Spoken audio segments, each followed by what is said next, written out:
This is the story of a man who chose humanity over fame and compassion over fear.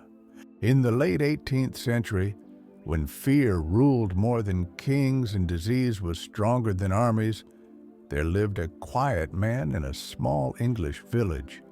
His name was Edward Jenner. At that time, smallpox was the most terrifying word a family could hear. It did not knock before entering a home. It scarred faces, blinded eyes, and stole lives, especially of children. People prayed, cried, and surrendered, believing it was the will of fate. But Edward Jenner was not satisfied with surrender. As a young boy, Edward had seen pain closely. He watched neighbors bury their loved ones. He saw children disappear from streets forever. He noticed something strange, too. Milkmaids who worked with cows every day rarely caught smallpox. Their faces were smooth, untouched by scars. People laughed at the idea. "Just coincidence," they said. "God's mercy," others replied. But Edward asked a question that changed history. What if this is not coincidence? What if nature itself is showing us a way? Years passed.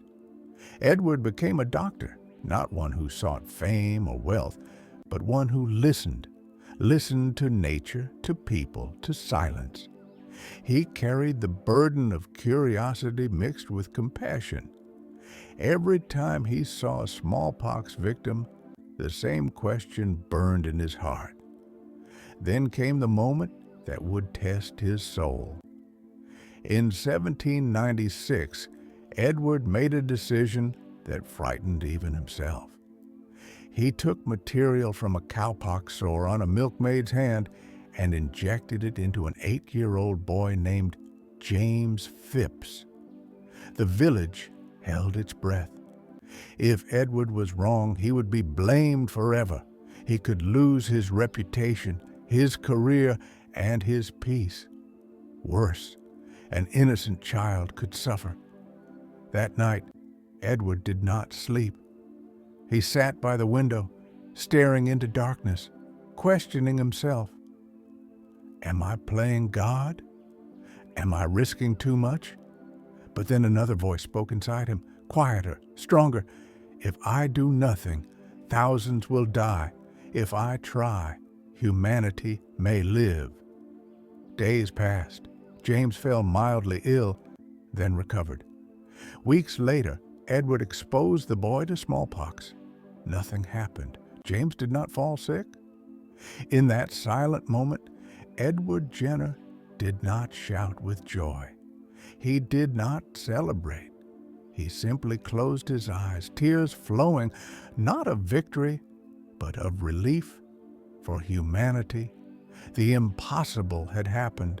Edward had found the world's first vaccine, but the world was not ready to accept him. Many doctors mocked him. Religious leaders called it unnatural. Some accused him of turning humans into animals. Cartoons were drawn showing people growing cow horns after vaccination. Edward could have patented his discovery. He could have become one of the richest men in England. He chose not to. He said, "I cannot accept money for something that belongs to all mankind." He spent his own savings to spread vaccination. He wrote letters, traveled, explained patiently, even to those who insulted him. He vaccinated the poor for free. He treated fear with kindness. Years later, kings and emperors praised him. Napoleon vaccinated his army because of Jenner's work. Smallpox began to retreat, slowly, reluctantly. Edward Jenner did not live to see smallpox completely erased from the world. But long after his death in 1980, humanity achieved the impossible.